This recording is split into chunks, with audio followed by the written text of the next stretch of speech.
Shri Amitabh Kantji, CEO, Niti Aayog, with me, right beside me, and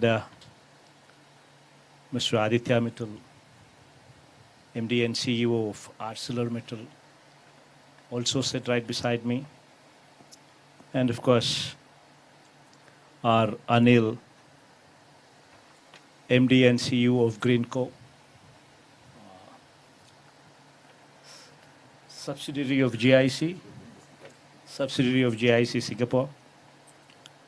Lovely to have you also with us. And Ms. Florence, Executive Vice President, Dassault Systems. And of course, Mr. Richard Threlfall, Global Head of KPFG Impact. And ladies and gentlemen, it's wonderful to share this dais on this platform of transition into a decarbonized economy. I'll just make the opening remarks and then I'll have the rest of them take lead and speak on this subject. The most important part in this particular subject is today getting into this decarbonized mechanism is the need of the hour. If we do not support this endeavor, then God knows in future what will happen.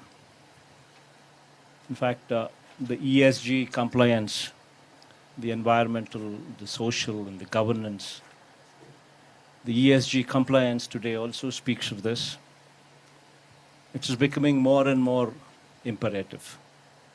More and more our responsibility, more and more of our responsibility to achieve this goal.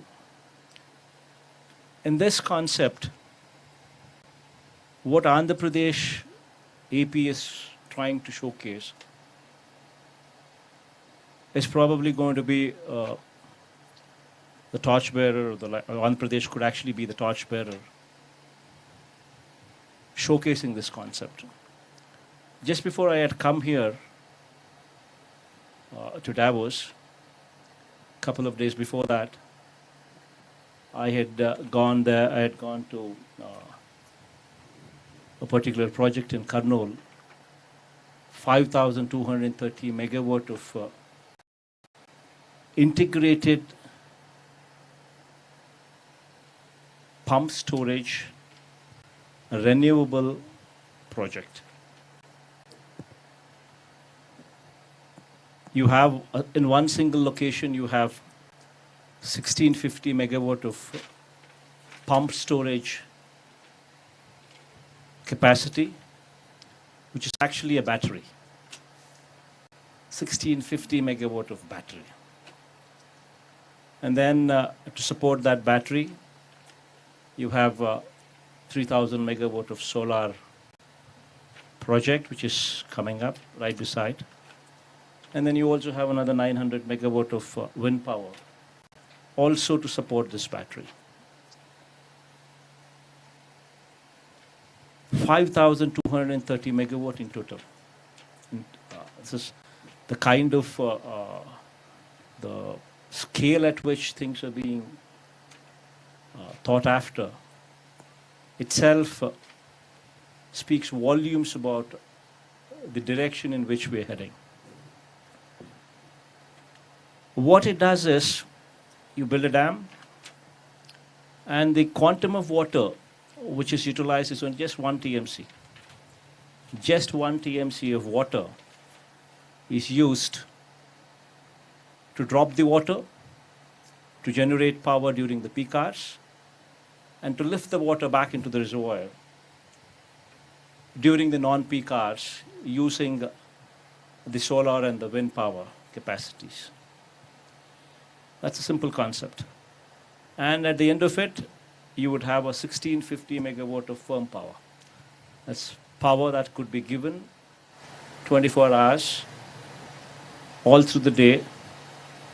And and then the most important aspect is it's economical, it's sustainable, it's feasible.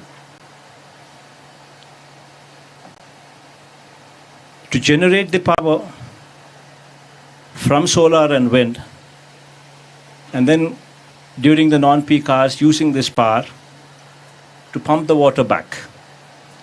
As simple a concept as this. What Andhra Pradesh has is it's got a capacity to build these pump storage capacities to the extent of 33,000 megawatt. We're just talking about 1650 megawatt of pump storage that I had just laid the foundation stone a couple of days before I had come here.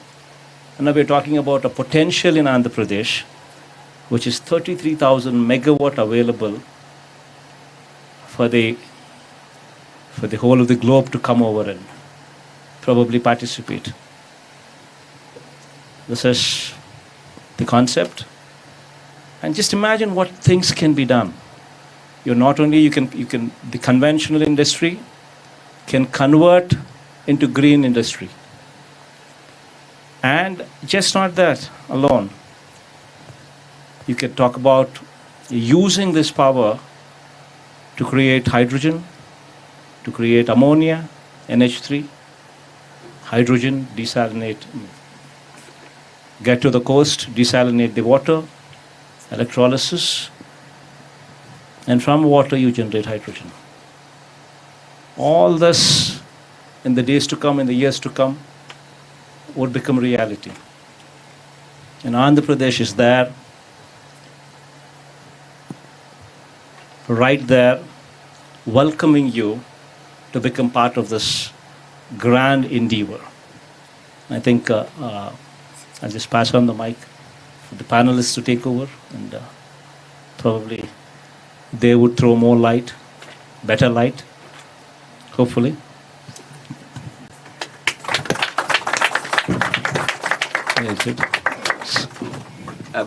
Thank you very much, sir. May I just invite us all to just concentrate our minds for a moment. In 7 years, 1 month and 28 days from today, what happens? What is predicted to happen in 7 years, 1 month, 28 days from today? I shall tell you, on the current trajectory of the world's carbon emissions, that is the point at which the world is predicted to cross the 1.5 degrees threshold of global warming over pre-industrial levels. And amongst the effects of that include 1.7 billion of the world's populations being exposed to the sort of extreme heat temperatures that India has suffered over the last month. And it also is the starting point of the world losing control of the ability to manage climate change.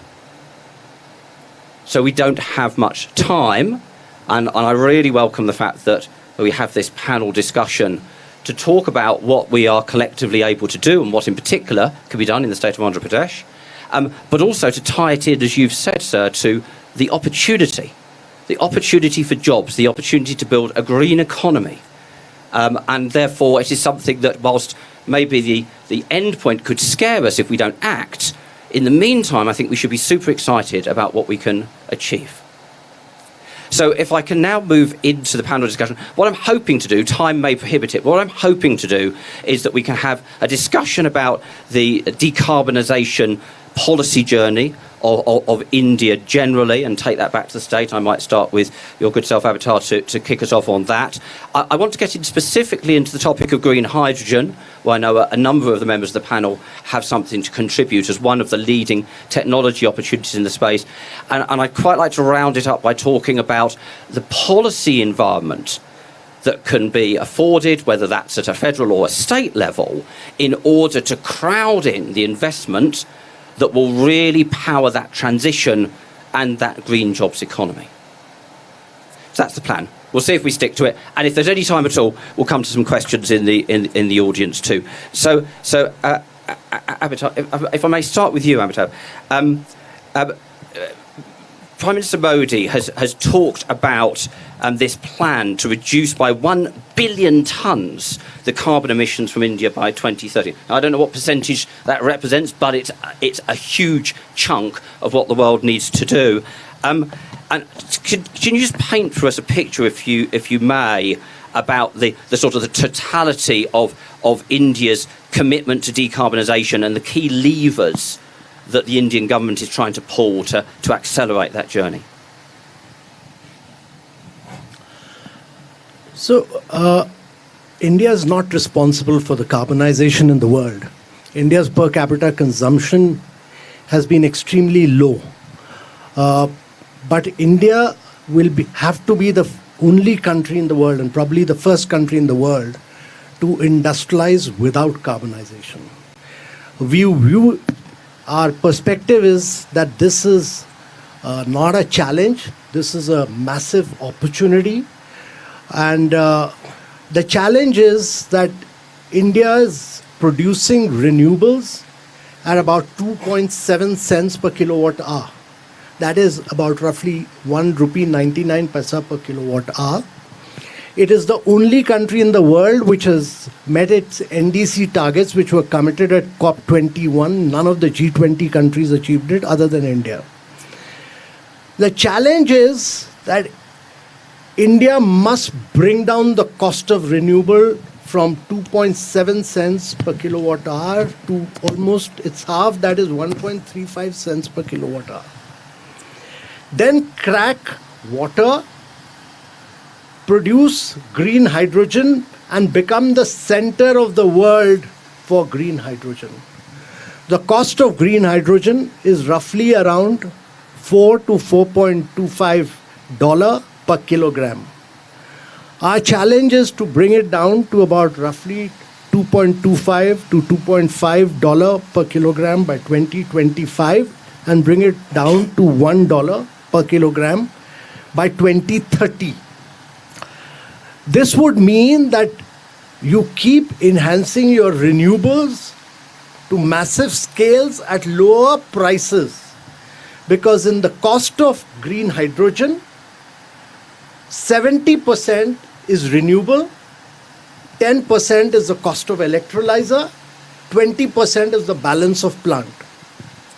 Therefore, if you keep doing renewables, you will end up with the duck curve, which is what California faced. Its power grid could not manage so much of renewables. So you have to do 24/7 green power. And the best methodology for that is that what the Honorable Chief Minister in his very dynamic fashion said, that you have wind, you have solar, you have pump storage, and then use that to crack and produce green hydrogen, which will be the cheapest form of green hydrogen. Now what Andhra has done, 1650 megawatt of pump storage with solar and wind is the biggest of its kind in the world. And if Andhra is able to do this to 23,000 megawatt, that means that India will become the center of decarbonization in the world.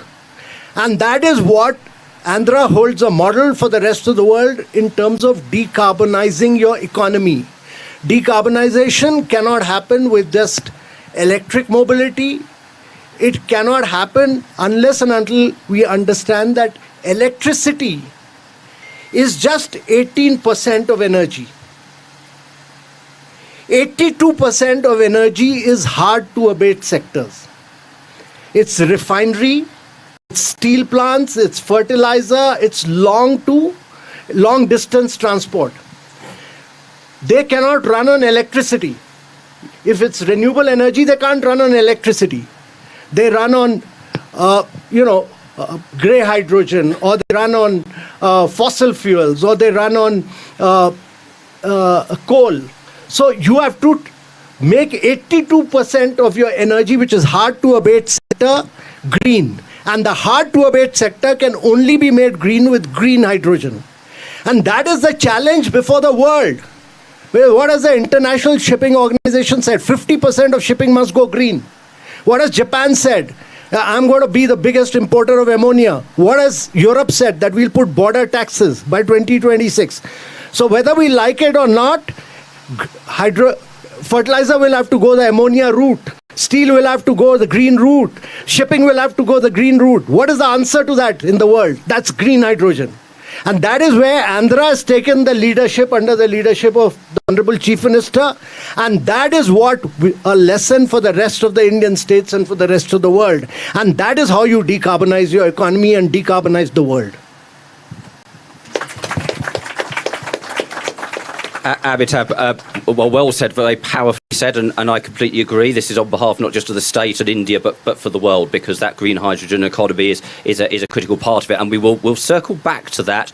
But you just described steel as one of the hard-to-abate sectors, so it's rather fortunate that we have a spokesperson for the world's most successful steel as well as mining industry. Aditya, can I understand, first of all, do you want to just give us what's the pathway that specifically ArcelorMittal is taking in terms of decarbonisation? And you must be running lots and lots of different initiatives. Maybe you can tease out the one or two that you think are the most promising in terms of driving that transition. Sure, thank you. Good afternoon, everyone. Thank you to the Honourable Chief Minister here for having us. Thank you, Amitabh, for all your comments and your passion. It's clearly infectious. So maybe I'll start with the bad news. Amitabh alluded to it, but steel is responsible for 8% of global CO2 emissions. So it's massive. I mean, 8% is huge, right? We're not talking about 1 or 2, but 8% of global emissions. The not so bad news, and I'm not at all biased, steel is still a wonderful material because it is infinitely recyclable. There is no other material that can be recycled into perpetuity. You'll never find steel in the oceans. And steel, in spite of being responsible for 8% of global emissions, has on a per ton basis the lowest carbon footprint, because it requires actually, relative to aluminium or carbon fiber or anything you'd come up with, much lower energy to make steel. And so that's why I said it's a wonderful material. And so 8% why, if it's low carbon, is just because so much of steel is used. So much of steel is used in anything you see, whether it's your car or this building or your washing machine or even your champagne bottle, the cork is made from wire of steel. The good news is that steel has a way to decarbonize, and we can make green steel. And at ArcelorMittal, we're selling green steel as of today. We're selling about 60,000 tons of green steel in Europe. In the next 2 years, we'll hit 600,000 tons of green steel. And how do we do it? Well, fundamentally, you change your coal-based process, because steel originally was made from coal. And as we have heard today, you substitute gas. So you can start with natural gas, which dramatically reduces your carbon emissions. And when hydrogen is affordable and available, you bring in hydrogen. So that's fundamentally how the process will evolve. So the good news is that we can actually still make the same quality of steel, maybe depending on if we get hydrogen at $1.50 at the same cost, green steel using hydrogen instead of coal. So it's a huge opportunity, right? It's a huge opportunity for providers of renewable power to make the hydrogen electrolyzers, a huge opportunity for the global steel industry to actually decarbonize. At ArcelorMittal, we plan to lead the way, primarily because we have a global footprint. We are very keen on R&D. We spend about $300 million a year on R&D. So we have $3 billion of IP in the last 10 years sitting in our business, which we can deploy to improve process and product. Over the next 10 years, we plan to reduce our global carbon emissions by 25%. Through an investment of $10 billion. And primarily it's utilizing all of these things that we have spoken about, i.e. renewable power, funding electric furnaces, setting up DRI facilities, which first use natural gas and then hydrogen. So we have plans in different parts of the world to achieve this. Coming to Andhra. So we have made a significant investment in Andhra Pradesh. We have partnered with Anil at Greenco to invest in our first global renewable project. And I think that is the key message. ArcelorMittal operates in 27 countries, and we have chosen the state of Andhra Pradesh for our first renewable project. For many reasons, I think you've heard a lot today. It's really a force in creating a friendly business environment. But I think also the vision of having direct pumped hydro storage. I had a chance to visit Kurnool, and it's very impressive what is happening down there. I think I urge all of you to visit and see really what is happening on the ground in Andhra Pradesh. And just going there, you feel the energy, the dynamism. And so our first renewable project, it's a 4,500 crore investment, $650 million, 250 megawatts of 24-hour round-the-clock power. Why is that interesting? It reduces carbon emissions in our facility in India by 1.5 million tons. What is 1.5 million tons? It's 350,000 cars off the road. Okay? So it's real direct, it's immediate impact, it's interesting for the business to do. We plan to double it. I'm very excited by my meeting this afternoon and on just seeing the progress that we have made. We plan to double that investment. We'll probably finalize that decision in the next few months. And as we get more and more renewable power, 33,000 megawatts, we can move into hydrogen. Because if the power is low cost, the hydrogen becomes low cost, it's cost effective for the steel industry to utilize. And the demand is significant. So I think we're all off to a good start. I think there are tremendous ingredients available in Andhra, the whole ecosystem in India, and we can really lead the way in terms of decarbonizing not only the Indian steel business, but also use some of that knowledge, maybe export some of the hydrogen to other parts of the world. Aditya, thank you very, very much indeed. This takes us logically to you, because the story we've just heard is that renewable energy is the underpinning of so much else. We need renewable energy for the direct drawing of electricity in order to be able to transition away from coal and gas power stations. But we also need it to be able to convert to hydrogen, which then becomes a storage mechanism, which is critically important to be able to overcome intermittency in renewable assets. And then we need it, for example, to create ammonia, which then drives the fertilizer industry, which goes into agriculture and shipping and so on. So it's all underpinned by the very thing that Greenco is investing in. So tell us what you are going to do to help save the world. Thanks, Richard, and good afternoon, everyone, ladies and gentlemen. I would say we are a little over a decade-old company as a Greenco. We had a very modest start. From the day one onwards, we have always been trying to develop renewables with the grid parity. And we always came up with some innovative thought process. How do we make the energy available at the right pricing, right location, and how do we move this green electron? To start with, initially says we had a small hydros which we built in a cascading manner, which made the whole hydro energy available much cheaper at the time comparing with the thermals. And later we developed a large-scale wind farms and brought down the actually GEs and Gameshas to do them the localization, and created in long-distance transmission lines to unlock the medium wind speed sites, and made sure that we gave a long-term agreements to the GEs and Gameshas and made them to manufacture in India and bring them to the lower costs. Later stage, we developed a hybrid wind and solar sites to unlock the better value creation and brought down the price of the hybrid renewables sub 4 rupee levels and 3 rupee levels down the line. Understanding the whole energy available at such a low cost, how do we make them available round the clock and make them to be in journeying towards peak hour management? That's when we were able to unlock this hydro pump storages. And thanks to the Government of India and Government of Andhra Pradesh under the leadership of Honorable Chief Minister, we were able to successfully unlock the whole challenges we had to start developing the whole project. So that's it. Thanks a lot. And thank you very much indeed. So Florence, Dassault Systems is a leading software business, and a huge amount of your design and manufacturing software goes into the sorts of industries that we're talking about here. How do you see this from your perspective? I also know you're very active in the States. Definitely, and thank you very much, Mr. Chief Minister, for inviting me to this panel.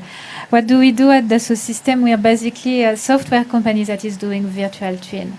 And why are virtual twin interesting for sustainability, because if you have the virtual twin of a product, be it a car, be it a plane, be it a bridge, then you can design everything for sustainability. You can test in the virtual world different materials, different processes, and you can choose the most sustainable to implement the most sustainable option.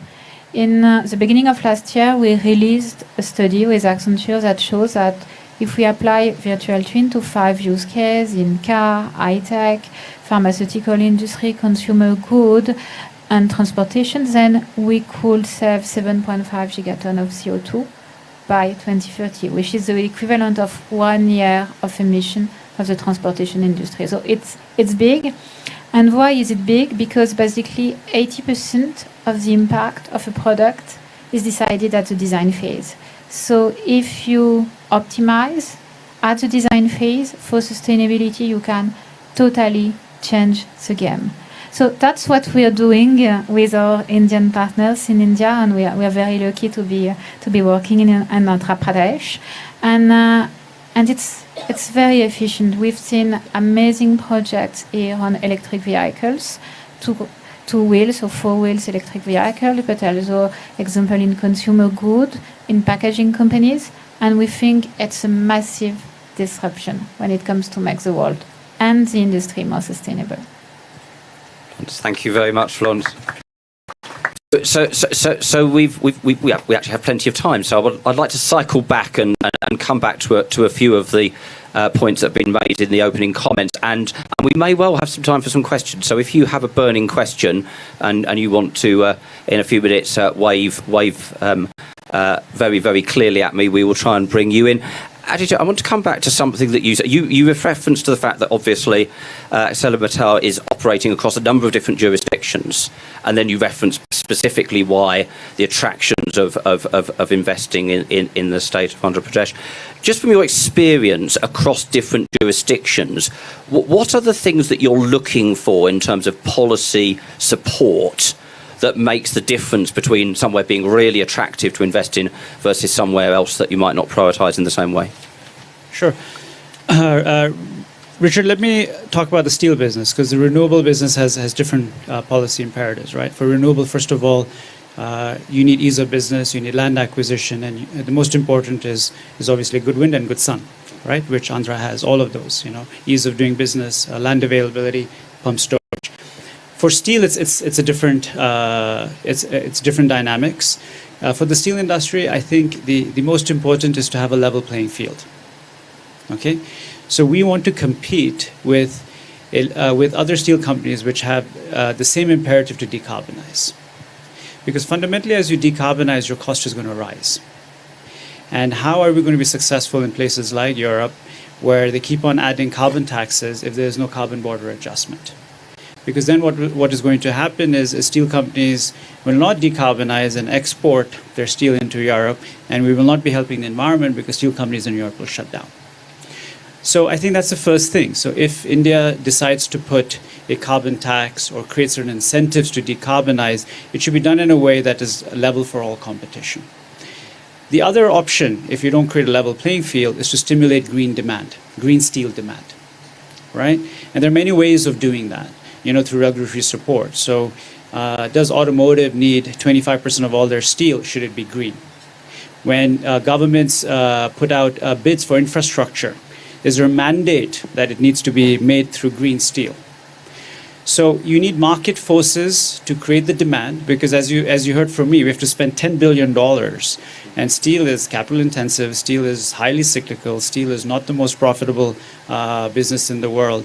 Without a level playing field, without creating either regulatory support or market forces for demand, it is not obvious for the steel industry to decarbonize. I mean, these technologies are there, but it's not like these technologies were invested last year. They were there 10 years ago, 20 years ago.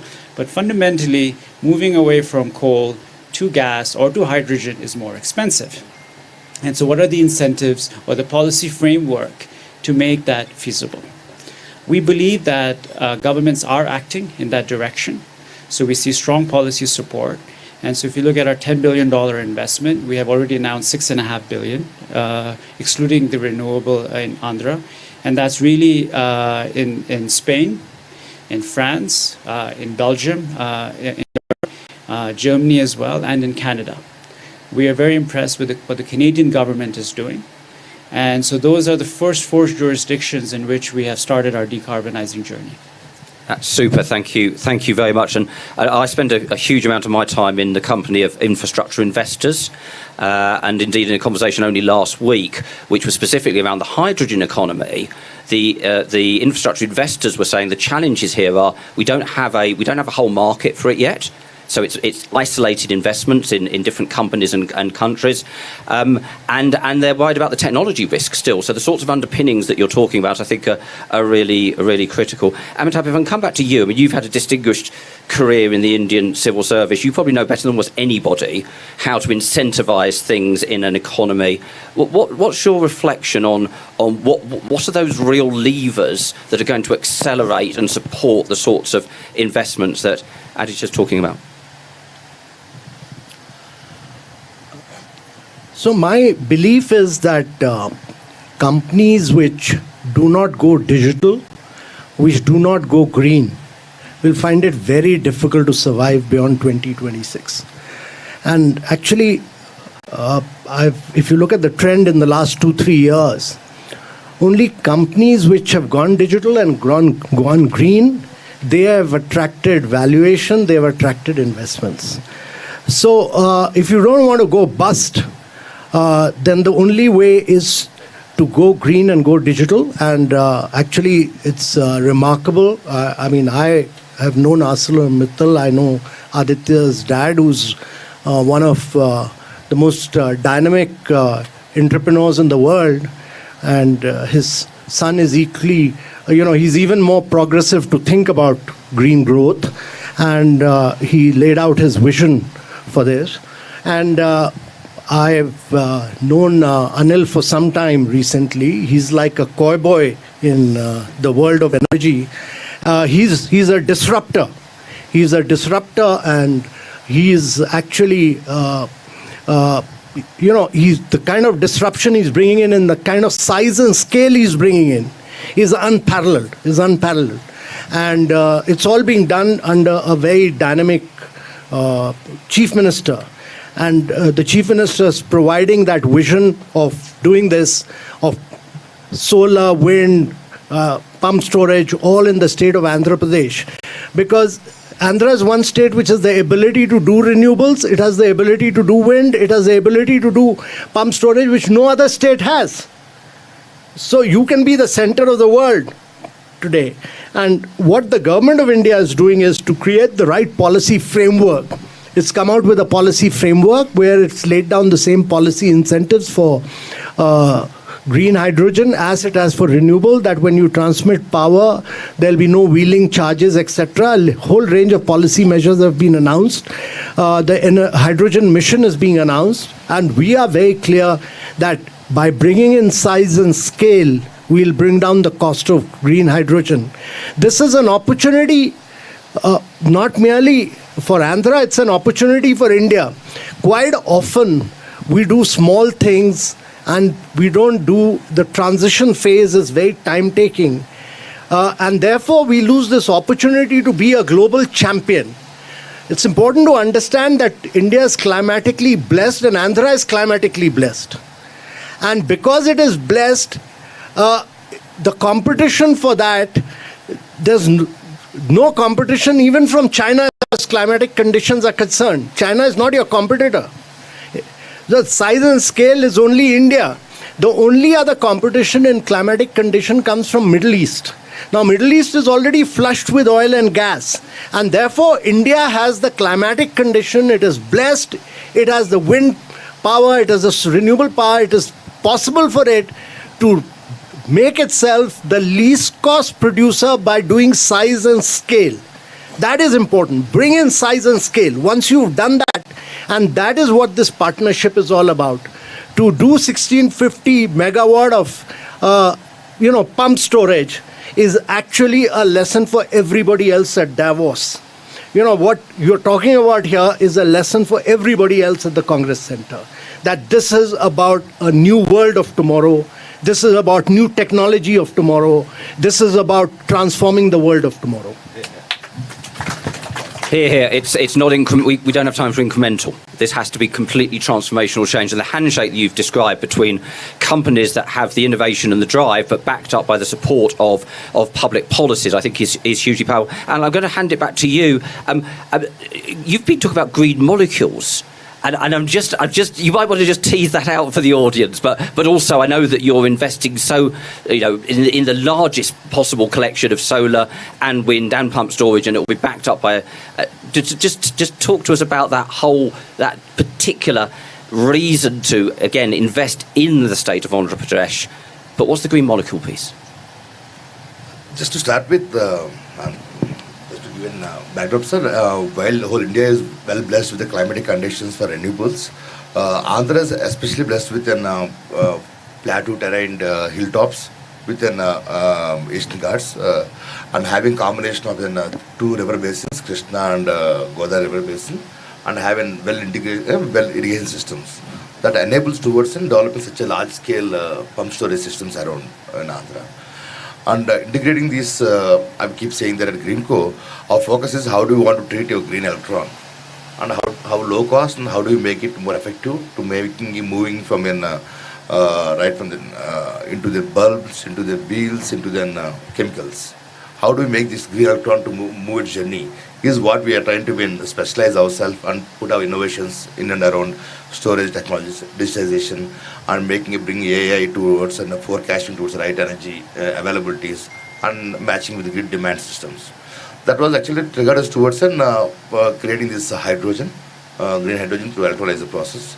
We partnered with one of the Belgium's a company called Jagan to develop a 2 gigawatt scale of an electrolyzer manufacturing to enable towards a large scale green transition. Yet our first project is going to be in million tons of ammonia production per annum, which we're hoping that by 2025 we're able to bring that industrial scale of ammonia production levels, along with supporting various other industries to make them green, but trying to bring in multi-million tons of ammonia per annum capacities to export to the world. That's what Thank you. Florence, back to you finally before I open it up for any questions from the audience. I hope that we'll have at least one or two. We can't do this incrementally. We have to do it by system change, which you've spoken about. So we have to do it by giant leaps, if you like. Are there any particular examples that you can see in the world of technology and software which you think really have that power to drive that level of change? Yes, definitely. And thank you very much for the question. And I agree with you, sir. If you want to go green, you have to go digital. And that's what we are doing at the System. So basically, we think, as I said, that virtual twin are very, very powerful tool in order to make companies and businesses digital. For example, we partnered with a company called Metsaboard. What are they doing, Metsaboard? They are going packaging. And thanks to the virtual twin of their packaging, they were able to become carbon neutral just by optimizing their packaging from the design phase to the sustainable phase to the sustainable supply chain. So that's very powerful. And it's also very powerful in other industry like construction. You perhaps know that construction industry and buildings, they represent 30% of the emission of the electricity. So if you optimize the virtual twin of your building, then you can take giant leaps when it comes to the sustainability of your building, and you can save up to 70% of the energy consumption of the buildings. And this is also something we are doing in partnership with companies like Bouygues Construction, where they basically use virtual twin of their construction, be it a bridge or a building, to optimize everything and also optimize the way they are going to build the infrastructure with a minimum of materials, a minimum of supply chain included, so it's minimum of carbon emission at the same time. And I also think that virtual twin can be super powerful when it comes to include renewable in a territory, because it's not so easy to include renewable. Of course, you have solar and wind, but you also have renewable, battery stored thanks to that can be done. But you have this system to work all together, and we are doing with some very important energy provider, virtual twin of the system of a territory, in order to make sure that with the increase of charging station, with the increase of electricity need in the territory, plus the increase of renewable, you still always have the electricity at the right time for every stakeholders at the territory. And if you do that at the scale of the virtual twin of your territory, you can run thousands of scenarios to make sure that it's always working. So I think these are giant steps when it comes to optimize everything and making a territory more sustainable. Florence, thank you very much indeed. We do have time for a question. Has anybody got a burning question they'd like to ask this part? You, sir, right at the back. And if you can keep it really succinct in terms of your question, that would be super helpful. Thank you very much, Richard. Firstly, may I congratulate GreenCo for an innovative project that you came up with. And thank you, CM, sir, for coming up and encouraging this thing to decarbonize in the state. I'm Aryan Uday, a councillor of Kensington and Chelsea, London. Mr. Mittal, you're one of my constituents. So this is more related to me, and I was born in Andhra Pradesh. I just want to really request the government and Amitabhji to advise the national government not to put more carbon tax on companies that what Mr. Aditya has just raised, because that put more pressure on the companies in terms of running their finances. I sit on the London ULEZ low carbon emission zone, and we've put more taxes on cars that run on diesel vehicles. Nothing much we have achieved, but rather than giving more incentives to companies that could operate and come up with innovative ideas so that gradually they would transition to a decarbonized economy and help more companies produce decarbonized products. So I request the Chief Minister of Andhra Pradesh to please consider that, and also Amitabhji to advise the Indian government on that. And thank you, Mr. Mittal, for your thing. And GreenCo, Anil sir, thanks for such a great, amazing project. I'm sure this would showcase the entire world to come to Andhra Pradesh. Thank you very much. Thank you very much. And I think there was another hand that went up. Could this gentleman here, please? Thank you. Hi, this is Chandrasekhar. Just a quick question. It's really appreciable that you guys are doing this. One of the key things, I'm a part of the UK Telangana Chamber of Commerce, and we come across all this continuously. We've been conducting some similar sessions on that, and we've been asked same thing, that there is a bits and bobs everywhere happening in the world regarding the green revolution or carbon footprint, lowering the carbon footprint and everything. But the biggest problem we are seeing, or everybody's concern, is that, for example, they're producing the electricity or they're doing the batteries and everything, but the byproducts which is happening, for example, on the electric vehicles, the battery which is expired after 5-6 years, it is actually neutralizing the carbon footprint which they saved it. So, for example, similar thing with the energy things. Once they produce the energy, the downstream, which is the byproducts of the energy supplied to the household or the factories and everything, I think that don't you think that will neutralize the carbon footprint which you saved? And what is the sort of, as a national level government or a state level government, Honorable Chief Minister, so do you have any sort of a global policy in your state, or do you have any recommendations throughout the India where, as Richard said, that it cannot be done on the bits and balls, it has to be done as something like a COVID, which is a game changer for the whole thing. So is there anything, or anybody from the panel, do you have any suggestions that XYZ need to be done in order to actually make really sense carbon footprint or reducing these things? Anybody that would be really appreciable? Thank you. Whether we can do justice to that in the time available, I'm not entirely sure, though I do think there's something really important about the data that gives the transparency that runs right the way through the supply chain, that allows you to really get underneath the question you've just asked about, whether some of the effects offset to some degree. But on this particular thing, let me answer. GreenCo, along with the Center of CMET, Government of India and Government of Telangana, we set up a new center for circular economy. We are developing a center where we could able to recycle the batteries and solar panels, and the institute has been established in Hyderabad, and this has been well established. We should visit it, and there's a lot of new things which have been getting done there. And So what I'm going to say is, this is in the everybody, but what happens with other sectors? For example, you're producing electricity, which is an amazing job, but the downstream, don't you think that we have to do it in pretty much the sectors which is consuming the products? I will explain details. very quickly, and then I'd like to bring Amitabh in on the I first wanted question. to say, as you said, with the data, with the virtual twin of your battery, you can already plan for the circularity of your battery, the second life, the third life, the fourth life. And we're having more and more projects on batteries, just on that, on battery, but also on electric vehicle, where you want to recycle everything and circularize everything. Thank you. Amitabh, that first question, how much do you see this about change driven by incentives? How much is there going to be nonetheless a need for a regulatory push that might involve, for example, higher carbon taxes? Where do you see that balance? So first of all, I'm a strong believer that these long-term goals of 2050, etc., are ploys by the Western countries to shift the goalpost on an annual basis. They have never achieved their short-term goals.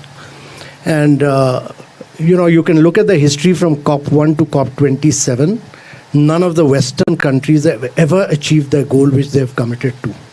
And I can assure you right now that they'll not achieve the goal that they committed for 2050 either. Because achieving that goal really means what the Prime Minister said, changing lifestyles. It's about lifestyle for environment, he calls it, and that is individual behaviors have to change. Individual behavior means that your lifestyle of consumerism has to change. You go to New York, you will find nobody sitting in a building all night, the lights are on. Whole night the lights are on, water taps on.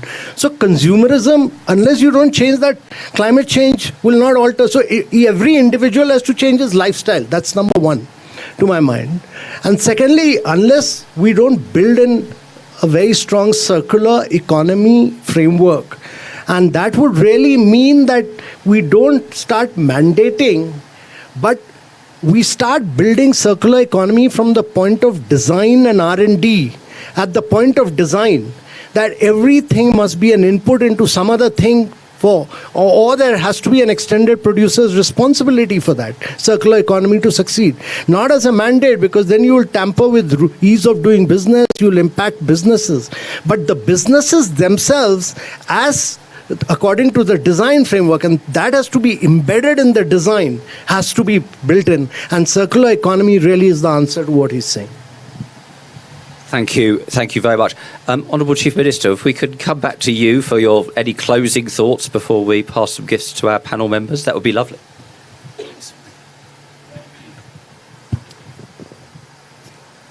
In fact, the very fact that we're having a big debate on this, the very fact that we've taken a few steps to address this issue, understanding and realizing that we need to address this issue and we need to decarbonize it, itself is a huge leap forward. Going forward, what Andhra Pradesh is offering and what Andhra Pradesh is doing is setting a trend. One, it's showcasing a huge 5,350 megawatt integrated solar, wind and pump storage project together in one location. Itself is a huge showcase. And through this, and in this 1650 megawatt of pump storage, just imagine the size of the battery that we're talking about. And a battery without the ill effects of lithium or something else. Just the water to play around with. So this is something that is going to be the future for this entire globe. And Andhra Pradesh is offering a huge opportunity where we're talking about just not 1650 megawatt that is coming up, but a potential for anybody who is interested to come and join the bandwagon. We have a potential of 33,000 megawatt available. So this is the closing remarks that Andhra Pradesh is welcoming you. And anybody who's got certain passion for environment, wanting to think big, Andhra Pradesh is the state. Thank you all. Thank you, sir. So before you all rush off, the Chief Minister is going to give some thank yous to the panel members, and then if you would just stay seated long enough to allow the panel to escape the room, that would be much appreciated. Thank you. And can I just say on my own behalf a big thank you to each of our panel members, as well as to you, sir. Thank you.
I'll follow. I've taken the card. We'll follow them.